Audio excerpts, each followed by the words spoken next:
La negociación fue ardua y hasta desgastante. Había avances y retrocesos. Y un presidente de los Estados Unidos, Donald Trump, que siempre puede descomponer cualquier negociación con 140 caracteres, con un tuit.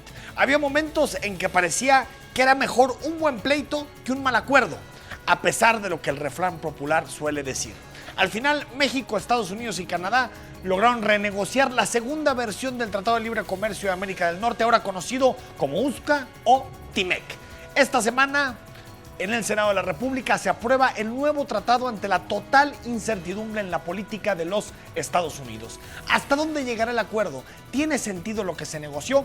Esta semana el tema es TIMEC, ¿un muerto en vida?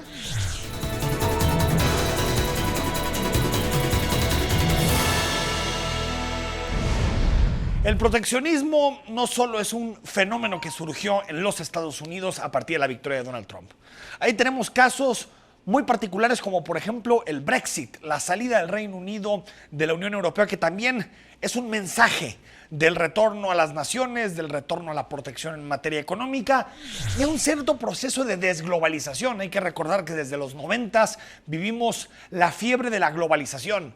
Que no existan fronteras, que los productos puedan ir de un lado a otro sin necesidad de que paguen impuestos y aranceles, y hemos visto movimientos anti-globalización, incluso antiproyectos de integración como la Unión Europea en Francia, Alemania e Italia. Incluso en América Latina también hay discursos que de pronto digamos que contradicen la globalización económica, como por ejemplo lo que sucedió en México o lo que está sucediendo en México con Andrés Manuel López Obrador. Lo mismo podemos decir en Asia, en muchos países del mundo, en donde toda esta fiebre de globalización, toda esta fiebre de apertura económica ha venido siendo reemplazada por algunas decisiones para volver a la soberanía popular y volver a la soberanía nacional.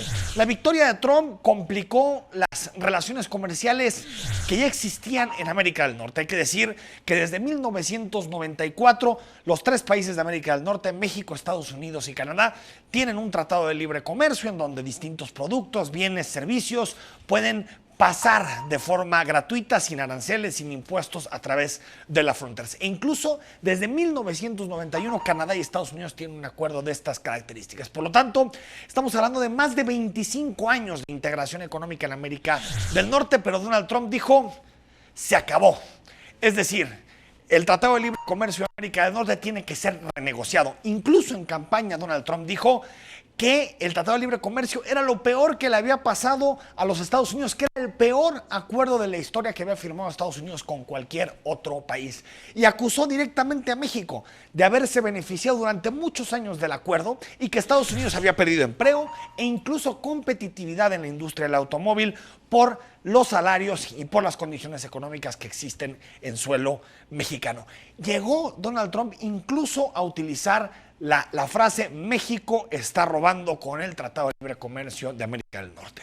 Con Canadá, Trump fue menos vehemente porque digamos que las diferencias culturales, incluso lingüísticas, no son tan profundas, pero también decía que los canadienses habían colocado ciertas condiciones en el tratado y que él estaba dispuesto a que se renegociara por completo. Así, al final, cuando Donald Trump gana la presidencia en 2016, comienza una escalada, una serie de declaraciones en donde dice que quiere renegociar el Tratado de Libre Comercio y eso provocó inestabilidad en los mercados financieros e incluso muchos consideraron que no habría un acuerdo y que por lo tanto el Tratado de Libre Comercio llegaría a su final.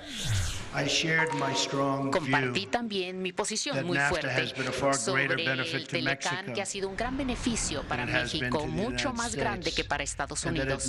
Y dije que se debe mejorar para poder asegurarnos que los trabajadores, y esto es tan importante, en ambos países salgan beneficiados de un comercio justo y recíproco. Expresé todo esto a Estados Unidos y de Estados Unidos también dije que debemos tomar la acción necesaria para poder nosotros poder ver que se detenga esta salida de empleos de nuestro país. Esto es algo que está sucediendo todos los días. De hecho, está empeorando. Todas las negociaciones son duras, complejas, difíciles, pero hay que imaginar lo que supone para un gobierno negociar con alguien como Donald Trump. Y la negociación fue también muy dura porque intercaló momentos críticos en donde parecía que todo se rompía, es decir, momentos en donde parecía que cualquier tipo de acuerdo estaba perdido en el horizonte. El primer saque que hizo la administración de Donald Trump fue sumamente agresivo. Como se diría en fútbol, jugó para la tribuna, para su electorado. Dijo, vamos a sacar una propuesta que sea totalmente agresiva y que mi electorado, sobre todo los estados del centro de los Estados Unidos, aplaudan que Donald Trump está siendo sumamente severo con sus aliados del Tratado de Libre Comercio y en particular con México. Ponía condiciones sobre la mesa Donald Trump que eran totalmente inasumibles para nuestro país porque suponían pues prácticamente destrozar nuestra industria y destrozar nuestros ejes competitivos a nivel regional. Trump es un hábil negociador, es alguien que sabe utilizar el bluff, sabe utilizar las cartas, moverse, declarar, romper cuando tiene que romper y desde el primer día demostró que estaba dispuesto a llevar la negociación hasta las últimas consecuencias con tal de adjudicarse una victoria política. En el lado mexicano, el silencio fue el mayor de los activos. Tal vez en su momento pensamos que el equipo negociador en México no estaba haciendo las cosas de forma tan clara porque en realidad no sabíamos cuál era el centro de la discusión porque las mesas eran muy herméticas, había demasiado sigilio en torno a las negociaciones y los dos representantes, uno Ildefonso Guajardo, quien era secretario de Economía en el periodo de Enrique Peña Nieto, y Jesús Seade, que era el negociador de López Obrador, pues digamos que manejaron todo de forma muy discreta, tratando de que las negociaciones se circunscribieran a la mesa y por lo tanto a la posición entre los tres equipos negociadores. Hay que decir, en ese periodo que fue posterior a la elección en México fue el 1 de julio de 2018, en ese periodo que se extendió hasta el 1 de octubre, hubo, digamos, una especie de alineación. México jugó unido en torno a la renegociación del Tratado de Libre Comercio. La iniciativa privada estuvo en las mesas, el gobierno, tanto el gobierno en funciones de Peña Nieto como el gobierno de transición, y lo que se llama el cuarto de al lado, es decir, los especialistas que están acompañando la renegociación. El principio de acuerdo se llegó poco después de 3 meses de arduísimas negociaciones y después de que en la elección intermedia de 2018 en Estados Unidos había habido el primer golpe fuerte contra Donald Trump. Hay que recordar que en esa elección, que fue en noviembre, muy poquito tiempo después del acuerdo, Trump había tenido el impacto electoral y había perdido la mayoría en la Cámara de Diputados. El acuerdo tranquilizó en su momento a los mercados. Hay que recordar que el tipo de cambio estaba muy alto después del 1 de julio, había ciertas especulaciones en torno a la renegociación y a la presidencia de López Obrador, pero después de que se supo el contenido del acuerdo, los mercados dijeron: para hacer una negociación con Donald Trump, el acuerdo no está tan mal. Queda aprobado el decreto que contiene el protocolo por el que se sustituye el Tratado de Libre Comercio de América del Norte. La decisión del Senado de la República contribuirá a un posicionamiento fuerte de México en la actual coyuntura internacional.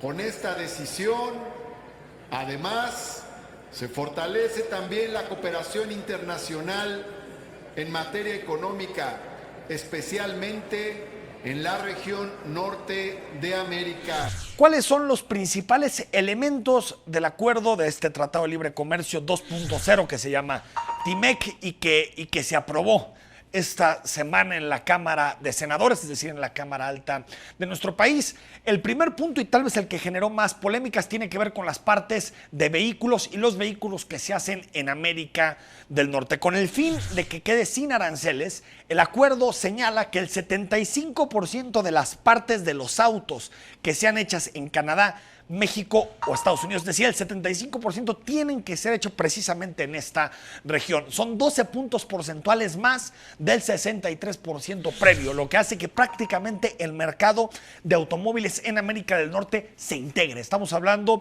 de, digamos, que Estados Unidos lo que busca es que buena parte de este mercado quede precisamente en los 3 países, en particular en Estados Unidos, y no que existan otros competidores como por ejemplo los asiáticos que pueden entrar fuerte en el mercado de los automóviles. En cambio también, y esto es un asunto que generó en su momento polémica, Donald Trump proponía que el tratado digamos, feneciera que el tratado terminara su vigencia en 5 años. Sin embargo, los equipos negociadores de México y Canadá lograron que el acuerdo, el TMEC, se hiciera por 16, es decir, 2018-2034, aunque con ciertas cláusulas intermedias en donde se tienen que renegociar cada 6 años. Es decir, cada 6 años, cada sexenio, Estados Unidos, Canadá y México tendrán que reunirse para decidir si están cómodos con el acuerdo o si tienen que renegociar algunos elementos del acuerdo comercial entre los 3 países.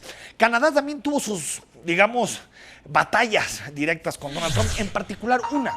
Canadá protege fuertemente a la industria lechera, sobre todo a los productores de este alimento tan importante, y Trump presionó mucho para que se abriera la industria lechera en Canadá y lograron un acuerdo para que exista un mayor porcentaje de inversión de parte de Estados Unidos y de productos lecheros de Estados Unidos en Canadá. Estados Unidos también al inicio de las renegociaciones buscaba eliminar las disposiciones para que los conflictos comerciales se resolvieran en arbitraje internacional. ¿Qué quería Trump y qué quería Estados Unidos? Pues básicamente que los problemas comerciales se resolvieran en los mismos tribunales de los Estados Unidos. Es decir, si el problema pasaba en Estados Unidos, se resolvía en Estados Unidos, si era en México, y si era en Canadá, en Canadá. Sin embargo, lograron, y en eso fueron México y Canadá de forma conjunta, lograron que todavía exista un sistema de solución de controversias en términos regionales, lo que hace que todos los problemas que existan en el acuerdo comercial se resuelvan en tribunales o en arbitrajes internacionales. También hay que decirlo que si algún signatario del acuerdo, México, Estados Unidos o Canadá, entra en un acuerdo de libre comercio con un país sin economía de libre mercado, léase, y esto está claro, le podemos decir la cláusula anti-China, las otras partes podrán cancelar el acuerdo de forma unilateral y reemplazarlo por uno bilateral entre ellos, excluyendo al país que llegue al acuerdo con este país que no tiene, digamos, un sistema de libre comercio. También, y esto afectó directamente a México, el nuevo acuerdo incluye protecciones laborales muy fuertes que tienen que ver con el sindicalismo, con la asociación, con los derechos laborales y exigencias que Estados Unidos y Canadá le ponen a México para poder seguir en el acuerdo. Entre ellas, por ejemplo, que los trabajadores puedan elegir a sus sindicatos, que exista voto y democracia sindical, voto libre y secreto dentro de los gremios. Un acuerdo que forzó a una reforma laboral que se hizo en el Congreso de la Unión y que también impactó directamente a la forma en que se negocia de forma colectiva. Por lo tanto, distintos elementos que se colocaron sobre la mesa y que tienen que ver precisamente con las exigencias que le hacía Estados Unidos y Canadá a México y que le hacían, por ejemplo, el representante comercial de Estados Unidos en la negociación. Otorga certidumbre y estabilidad a los flujos comerciales y de inversión, profundiza la integración económica y la competitividad de la región. De muy poco servirá este tratado si los ímpetus electorales de los norteamericanos lo toman como rehén. De muy poco servirá si nuestro gobierno no lo defiende como una ley vigente una vez que sea aprobado por los 3 países y se doblega ante amenazas y chantajes. Este miércoles México aprobó su parte. Le tocaba su parte de aprobar el Tratado de Libre Comercio, el TMEC, y ha hecho todo para que se apruebe, todas las negociaciones, y hubo consensos entre todas las fuerzas políticas. Todo indica que Canadá lo hará a través de su parlamento en próximas semanas. Sin embargo, el centro del problema se traslada paradójicamente a los Estados Unidos. La inestabilidad de Estados Unidos y la posibilidad de que no se apruebe antes de 2020 existe. Hay que recordar que en 2020 hay elecciones en Estados Unidos y Donald Trump se juega su reelección. Y parece que la cabeza del presidente de los Estados Unidos ya está puesta desde esta misma semana, desde el martes que anunció su campaña en Florida para buscar la reelección. Y del otro lado, quien tiene la mayoría dentro de la Cámara de Representantes, que es el Partido Demócrata, han dicho y se han opuesto al tratado porque dicen que México no hace lo necesario por garantizar los derechos de los trabajadores. Hay que recordar que hay una muy buena parte de los electores del Partido Demócrata que vienen de los sindicatos y de los gremios en Estados Unidos, que lo que dicen es que México compite con bajos salarios, sin prestaciones y que por lo tanto destrozan empleos y generan condiciones precarias del trabajo incluso en los Estados Unidos. Y hay que decirlo, dentro de todo este contexto, a Trump tampoco le perjudica la incertidumbre, porque puede amenazar cada que quiere con aranceles. Es decir, en este momento estamos en una especie como de limbo jurídico. El Telecán ya no aplica, el nuevo tratado todavía no entra en vigor porque no se ha aprobado en los 3 países. Por lo tanto, también a Trump le permite jugar un poco con la incertidumbre, y que si ve que México no colabora lo que debe colaborar en materia de migración, pues amenazarlo con mayores aranceles. En realidad, y esto hay que decirlo con mucha claridad, el futuro de la relación bilateral se va a redefinir en la siguiente elección de los Estados Unidos. Trump en este momento está debajo en las preferencias electorales, sin embargo, tiene una campaña por delante y sabemos que Trump casi siempre parte con expectativas bajas, pero que es un candidato que puede remontar durante las elecciones. El que se haya ratificado este tratado, con todo respeto, nos adelantamos a Canadá y nos adelantamos a Estados Unidos. Y volvemos a reiterar nuestra determinación, nuestra convicción de mantener relaciones de amistad y de cooperación para el desarrollo con Canadá y con Estados Unidos. Para nadie es sorpresa que serán las próximas semanas de inestabilidad en la relación entre México y Estados Unidos. Ya lo han sido, por ejemplo, en la discusión sobre la migración, los aranceles y la amenaza de Donald Trump de colocar un 5% de impuesto a los productos mexicanos si México no hace lo que según Trump tenemos que hacer para detener a los migrantes que vienen de Centroamérica. Este martes Trump abrió su camino a la reelección en un discurso encendido en Florida, en donde señaló a México, donde señaló a los migrantes, volvió a hablar del muro y hasta habló de China. Ahí están dibujados en el panorama quiénes son sus adversarios y a través de quién quiere reelegirse como presidente de los Estados Unidos. México debe entender que la relación con Estados Unidos es compleja y debe activar distintos actores de la relación bilateral. No solamente es México y Estados Unidos, sus gobiernos y sus estados, sino que también existen empresariados, gobernadores, diputados, senadores, asociaciones que pueden presionar para que el tratado entre en vigor y se acabe este periodo de incertidumbre. Las posturas de AMLO sobre derechos laborales pueden ayudar, por ejemplo, a que los demócratas cambien de opinión y aprueben el tratado. La reforma laboral que se aprobó hace algunas semanas fue un guiño muy claro a esas posturas que siempre han sostenido los demócratas y que señalan a México como un estado que no hace lo necesario para garantizar los derechos laborales. Aún así, hasta noviembre de 2020, cuando sea la elección en los Estados Unidos, tenemos que tener un plan B. No podemos creer que todo dependa de la decisión de Donald Trump. El escenario de confrontación con Estados Unidos no ayuda en los próximos años y México tiene que dibujar sus alternativas, porque queda claro, hay grandes posibilidades de que el Tratado de Libre Comercio versión 2.0 no se apruebe.